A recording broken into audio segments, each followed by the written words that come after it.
Hey everybody, Cal Banyan here, Cal Banyan's Hypnosis, etc. And I'm so glad to have you back for another All Cal episode. As you know, here at Hypnosis, etc., we talk about hypnosis, hypnotherapy, hypnosis news, and anything related to hypnosis. Hey, if you haven't already gone there, go to our fan page on Facebook. It's facebook.com/hypnosis etc. All one word, hypnosis etc. And that's where the conversation keeps going on. Also, if you'd like to get a complete list of every one of these podcasts, a list of titles, each one clickable, you click that title and you know what happens? A video plays, because we've got hundreds of these for you. It's like an encyclopedia of hypnosis and hypnotherapy. Oh, so who am I? In case you don't know, I'm the CEO and founder of the Cal Banyan Hypnosis Center, the Banyan Hypnosis Center here in Tustin, California. I'm a developer of the 5-path hypnotherapy system, 7-path self-hypnosis, a mind, body, spirit form of hypnosis, an all-around authority on hypnosis. And I put out, like, at current time right now, I put out a new video either by myself or with one of our co-hosts every stinking week. This is going to be like number 360 or 70. It's just amazing. I think if I knew I was going to be doing this for so long, I might not even have started. That's not true.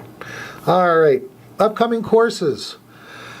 For you folks who are watching this in 2015, 2025, 22, 45, if my courses are still going on in the future, you can always get them, the schedule on calbanyan.com or perhaps even hypnosis.org. Now, let's see here. Week of Power coming up in May 4th through the 10th, 7 days. It's for all you folks out there who are already certified. And then we've got the NGH-approved Banyan Hypnosis Center Hypnosis and Hypnotherapy Certification course, and that's July 14th to the 25th, 2014. And you know what? There's always, that I've seen so far, the future could change. But right now, and as usual, we have discounts for early registration. Now, what are we going to do today? Happy anniversary to me. This month, my wife and I have been full-time in the hypnosis business for 18 years. That's right. That means we're all grown up. We're of legal age in the world of hypnosis. We've been doing it for 18 years. We've seen thousands of clients at our center, thousands and thousands of sessions. We've taught hypnotherapists and we've certified trainers. I'm going to tell you just a little bit of the story of the Hypnosis Center and give you some insider tips. So, it started in a land not so far away, Los Angeles, California. I was born. Now that's the long version. I'm going to speed it up a lot. When I was 18, well actually 17, I signed up, joined the United States Air Force. And while I was in the Air Force, I took my very first course, college course, and it was in psychology. And the professor had a common interest with me. You see, my uncle, my grandmother's brother, I guess that's a granduncle, was interested in hypnosis, and he was what they call a lay hypnotist. And even back as far as the 50s and 60s, he was doing all kinds of hypnosis stuff, but just kind of as a hobby. But as a result, most of the people, adults in my family, have been hypnotized by my uncle. And so what's that got to do with anything? He never hypnotized me.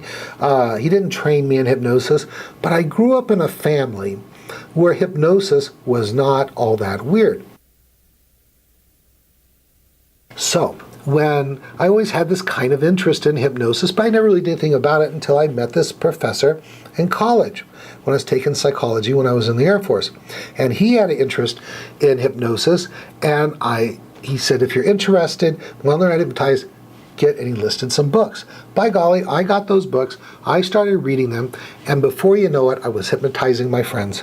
And this was around 1976, 77, in that period of time. And I was now, in the tradition of my uncle, a hobby hypnotist. Now we move forward in time. Get out of the Air Force. I meet a wonderful lady who becomes my wife, Maureen Banyan, and we decide that we're going to relocate from the Orange County, Los Angeles area, move up to Minnesota, because we thought one day it'd be nice to have kids, and we thought raising kids in the Midwest would be perfect. We moved up there, and I met a fellow, Dr. Alan Fannin. And here's an interesting thing. I mean, I was just a high school graduate. I'd had a couple of college courses in the Air Force, but I was really not an academic type. I never really, I thought about going to college, but it wasn't something that I expected to do. And I met Dr. Alan Fannin, who was a psychologist, and we hit it off great. And it was really important in my development as a hypnotist, because as I was befriended by this psychologist, I thought, you know what? I'm just about as smart as this guy. Maybe I could be a psychologist too. And before you know it, I'm enrolled at the University of North Dakota in Grand Forks, North Dakota, in psychology. And I'm thinking, wow, I'm going to learn all this cool stuff. And one of the things that Dr. Alan Fannin did was he was interested in a lot of the stuff I was interested in. That's why we hit it off, and he befriended me. And so, spiritual stuff like meditation and then hypnosis. And he tried to hypnotize me once, but our relationship was one that I think I kind of got in the way of allowing him to hypnotize me. And by that I mean, I just, actually, with hindsight, I realized he didn't do a good pre-talk, and I had misconceptions about hypnosis, and that's why it didn't work. Anyway, still the interest was there. I go and I complete my bachelor's degree in psychology, and I'm kind of disappointed because I thought if I went to college, I'd learn the insider stuff about hypnosis. But really what had happened is hypnosis had been relegated to a footnote in the history of psychology, sometime around Freud. Well, then I applied to and got into graduate school. And while I was in graduate school, I thought, aha, this is where they teach you about hypnotherapy and hypnosis and that kind of stuff. And I got through my master's degree program, and still footnote in the history of psychology. I applied to, got into the PhD program, clinical psychology, and went all the way through that, completed all my coursework, did everything but my dissertation and an internship. And there was still nothing more about hypnosis. I heard that one of the professors did hypnosis, but he wasn't really open to talking about it. So, as it turned out, I burnt out on psychology. I never completed my PhD and just went to work as a master's level in psychology. And I went to work for Lutheran Social Services, did that for a little while, and just doing regular family therapy. And that was awesome. And then what happened was, there's this old saying, if mama's not happy, nobody's happy. And Maureen, well, my lovely wife, intelligent wife, who I owe a lot to, because if there wasn't for a Maureen Banyan, there never would have been a Banyan Hypnosis Center, because she was behind me 100%. Anyway, she wanted to live in a more metropolitan environment than Grand Forks, North Dakota. I loved it. Beautiful town, great people, but mom was not happy, right? And so we negotiated the northern suburbs of Minneapolis, and we moved there, and it was a different state with different licensing requirements See, when I was in Grand Forks, North Dakota, I covered 4 different counties. I knew the social workers, I knew the psychologists. I was totally plugged into the human service system. Moved to Minneapolis, and I didn't know anyone. I didn't know what to do. And that I was able to just sit back and think, if I could do anything, what would I do? And I could go get licensed in Minnesota, master's level. I could go back and finish my PhD work. And I thought, let me look at this hypnosis thing one more time. And I did research. I found someone to study under. I became certified, and that was March 1996, 18 years ago. And that's why it's my anniversary. And I spoke to my wife after going through certification, and I said, I think we could do this. I think that we could have a hypnosis center. And this is just one way that Maureen was very important in the development of the center, is she backed me 100%. We figured out a budget, and I did all the research. I was reading all the books, watching all the videos, listening to all the audios, getting ready. And we opened the Hypnosis Center. It wasn't the Banyan Hypnosis Center at the time, because I didn't want it to be about me. I wanted to create an environment like I worked in at the Lutheran Social Services in Grand Forks. It was a wonderful environment where you had peers that you could talk to, get input from, you could get supervision, and I thought I wanted to create a center like that. And so we found this location. It was in a small strip mall by a busy highway. It was 20 feet by 100 feet. So 2,000 square feet. It had 4 walls. We went in there, designed the Hypnosis Center from scratch. We had 3 offices, receiving area, 2 video viewing rooms where clients could come in and watch a video about hypnosis, and then some other storage and office-y type space. And we built it out, got it done, opened the door, and people started coming in. Not a lot, but they started. And that was July of 1996. So, what happened was, I was scared to death. I was scared to death all the time because, yes, I was certified. Yes, I was trained. And you know what? I'm a good student. I know how to study. I know how to organize things in my mind. But as clients came in, I was not really prepared to the level I wanted to be prepared. Why is this? It's because a client would come in and I would say, what am I going to do? Am I going to do parts work? Am I going to do guided visualization? Am I going to do direct suggestion hypnosis? Am I going to do age regression hypnosis, parts therapy? What am I going to do?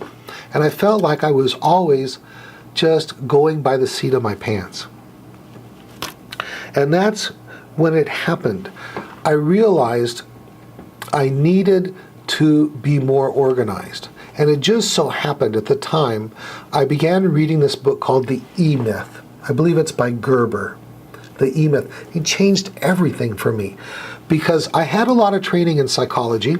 I had significant training in hypnosis, but I did not have any business training. And in the book, they talk about that most successful businesses are a system. And this whole idea of a system is what revolutionized small business and made big businesses out of small businesses. And the example they use in the book is McDonald's. Now, McDonald's is not the best hamburger in the world, but it's probably the #1 selling hamburger in the world. Probably the #1 selling French fries. It's probably the #1 seller of Coca-Cola products. Why is that? And it was because very early on, an entrepreneur said, what we have here is not just a hamburger joint. What we have here is a system. And he bought that system and went to town duplicating that system and improving it as it went along. And that set me out looking for a system. One of the things I noticed right away, I mean, one of the first things you do with a client, you're going to give them the pre-talk and then you're going to hypnotize them. And as I was looking at the work of some of the greats, and I was not really interested in doing these long, prolonged hypnotic inductions, I was convinced by what I had studied and what I had seen that deep hypnosis could be reached in a minute or less. And I was reading and studying videos, and these teachers who taught these rapid inductions kind of implied that if I could not get someone into deep hypnosis, somnambulism, Harry Aaron's stages 4, 5, and 6, then there was something wrong with me. And I knew there was nothing wrong with me. I was a good student, as I said before. And so I said, I need a system that will reliably get people into a deep state of hypnosis, convince them that they're in hypnosis, and then utilize the most powerful techniques available to the hypnotist. And as I started doing the research, I was very heavily influenced by some of the great people in hypnosis in the modern day. And among them are Gil Boyne, his techniques, often the way they were taught by Jerry Kine. There's Charles Tebbets, Harry Aarons, Dave Ellman. Richard Hart was important to me in my development as a hypnotist. And most importantly, the development of 5-path, 5-phased advanced transformational hypnosis. And what I did is I took the most powerful techniques available to the hypnotist and arranged them in an order such that they increase the probability of success of each phase. So phase 1 is preparation, testing, and convincing. Doing all the preparation necessary so that any normal person, anyone of normal intelligence, mentally healthy, can go quickly into a deep state of hypnosis. They can then be convinced that they're in hypnosis. They can be tested that they're in the proper level of hypnosis, which for the work we do is the deep level, stages 4, 5, and 6. Then after that's done, once you have somnambulism and a hopeful client, someone that knows that they're hypnotized, you're in a perfect situation to use one of the most powerful techniques, phase 2, age regression. And I added to that age progression work, which goes to the cause of the problem, neutralizing the cause and even transforming it from something negative, oftentimes to something positive, causing us to experience through insight hypersuggestibility. Then what we're able to do is segue those insights into hypnotic suggestions for what they came into that can last a lifetime. That's followed by the Gestalt work. Now this is highly influenced by Gil Boyne. He's the one that I'm aware of that brought this Gestalt work, typically chair therapy, and it's also taught by Jerry Kine, that you can get these insights, and I use it predominantly as phase 3, forgiveness of self, forgiveness of others, because anger towards other people can still hang us onto the problem. When we overcome that anger, we gain more insights, which allows us to segue, once again, through hypersuggestibility, into giving more suggestions that ensure even more so that the suggestions given will last a lifetime. And then phase 4, which is going to be the chance to do forgiveness of self. Because once we've cleared out the cause of the problem, once we've forgiven and cut loose those people who are most closely associated with the problem, then what's left? Our contribution, if any, to the problem. And it might be just that we hung on to it for so long. And we can then do that forgiveness of self. We can get rid of guilt. We can get rid of anger at the self. Those last few things that can hold us to that problem. And the insights generated from that process, done right, creates a hyper state of suggestibility. We segue from that into the direct suggestion for what they came in for. Now, these 4 things together take care of the vast majority of clients, those who do not have a significant level of secondary gain. But for those that do have significant levels of secondary gain, we've got phase 5, which is a particular kind of parts work that I designed based on the mediation process. And it's specifically designed to remove secondary gain. So we don't want to work with secondary gain until we've eliminated the primary cause of the problem. Once that's done, if the problem persists, I'll show you how to check and make sure that it is caused by secondary gain, and then we can move into parts mediation work. All right, so 5-path enabled me to teach these 5 phases, and it would work with virtually any kind of client problem that would come in. It could be fear of heights. It could be a bad habit, like biting your nails. It could even be something like alcohol abuse. And we could use the same system. When you use the same system for everything, you get good at the tools. You become confident and competent with using the tools within the system. instant and rapid inductions, covert testing, convincers, age regression, parts mediation, forgiveness work over and over again. Okay? This allowed us to easily work with just every issue that came in. The system allowed it to be easier to teach and easier to supervise my hypnotherapists that began to work for me at the center. And being able to teach these people then led me to wanting to teach others, and I became certified in the National Guild of Hypnotists to become an instructor, and eventually wrote the manuals that became NGH-approved textbooks. And so when you take our NGH-approved Banyan Hypnosis Certification course, that means that the course and the textbooks we use are approved by the National Guild of Hypnotists. Upon graduation, you get our certification from our school plus NGH certification. Now, shortly after that, I was inspired to create, and I don't talk a lot about this on the podcast because I like it to be the big surprise when you come into class, a very special, unique form of self-hypnosis. It's very special and very unique. It's mind, body, and spirit, but it actually has the power to do the work that I mentioned in 5-Path, but to be able to do it in the privacy of your own mind. I'm going to teach you how to do that. You're going to experience it in the class. Okay. After 5 years, we expanded from our 5,000 square feet into the area next to us where we had the classroom and our production facilities and things like that to a 4,000 square foot facility. We built a new business model called the Banyan Star business model. You can search for that, or maybe I'll get a link down below. But you can see how to copy what I'm doing. And when you copy what I'm doing, you're going to be able to get what I'm getting. And that is an affluent, prosperous hypnosis business that has steady cash flow. I can go on vacation, or heaven forbid, I could get sick, and the money keeps coming in. And we developed this business model that we teach and use today.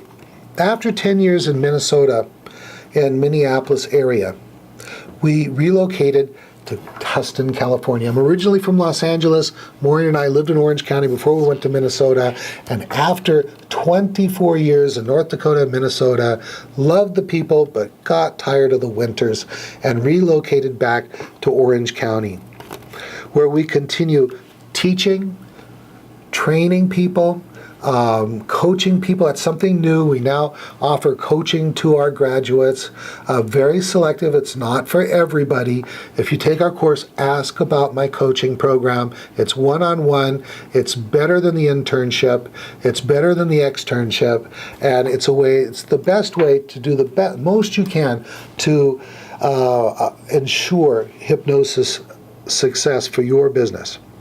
And then what we're going to do in the future is we're just going to continue improving what we do. We listen to you. When you say, I want a podcast on such and such, by golly, if it makes sense, we're going to get you a video on that. When people say, I wish you'd do training materials on such and such, by golly, if it makes sense, I'm going to do that. That's why our training courses and our training materials are so popular, is because generally it's what you've requested, or it's what I wish I would have had sometime earlier in my career. All right, that's it. Happy 18th anniversary to me, and 18th anniversary to Maureen Banyan, and happy anniversary to everyone that's been a part of this, either as a student, a client, or an employee at our center. All right, that's it. Thank you so much for helping me celebrate my 18th anniversary. I won't bring it up again probably until the 20th anniversary, or maybe the 25th, or maybe the 50th. Oh boy, this will all be white by then, won't it? All right, that's it. You go out there, help somebody with hypnosis, help yourself with hypnosis, and just teach the world about hypnosis. This is Cal Banyan, signing off.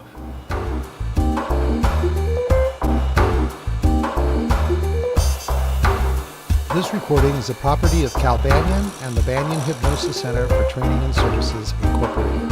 All rights reserved, for private use only, may not be duplicated without permission. For contact information, go to www.hypnosiscenter.com.